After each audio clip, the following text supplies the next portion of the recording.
রাধা বলে শ্রীকৃষ্ণ জীবনে কেউ ছিল না। যারা রাধা রাধা চক্র তাদেরকে বলতে চাই, রাধা বলে শ্রীকৃষ্ণ জীবনে কোনো নারী ছিল না। রাধা হচ্ছে একটা কাল্পনিক চরিত্র। একথা বলেছেন স্বয়ং আমাদের বাংলা সাহিত্য বঙ্কিম চট্টোপাধ্যায়। তিনি একথা তার গ্রন্থে, তিনি তার এই গ্রন্থে বঙ্কিম রচনাবলী দ্বিতীয় খণ্ড, বঙ্কিম রচনাবলী দ্বিতীয় খণ্ডের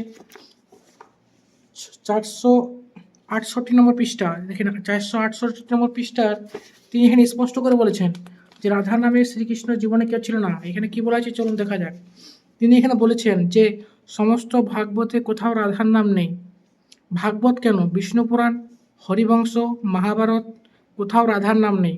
অথচ এখনকার কৃষ্ণ উপাসনার মধ্যে প্রধান অংশ রাধা। রাধা ভিন্ন কেউ নয়, রাধা ভিন্ন শ্রীকৃষ্ণ মন্দির নেই। অর্থাৎ এখানে তিনি স্পষ্ট করে বলে দিয়েছেন। আবার তুমি কি বলেছে, হরিবংশে, বিষ্ণু পুরাণে, ভাগবতে রাধার নাম নেই, তবে রাধা আসলে কোথা হইতে? রাধা আসেছে পুরাণ থেকে। তো মিত্রগণ এখানে স্পষ্ট করে বলে দিয়েছেন যে যে মূল মহাভারত, যেখানে শ্রীকৃষ্ণ জন্ম থেকে মৃত্যু পর্যন্ত যেখানে শ্রীকৃষ্ণ চরিত্র লেখা হয়েছে, সেই মহাভারতে রাধার নাম নেই। তো আপনাদের বলবো, রাধা রাধা জপ করে পাগল হবেন না। শ্রীকৃষ্ণর একমাত্র স্ত্রী ছিল মাতা রুক্মিণী দেবী। শ্রীকৃষ্ণর একমাত্র সন্তান ছিল প্রদ্যুম্ন। রাধা বলে শ্রীকৃষ্ণ জীবনে কেউ ছিল না।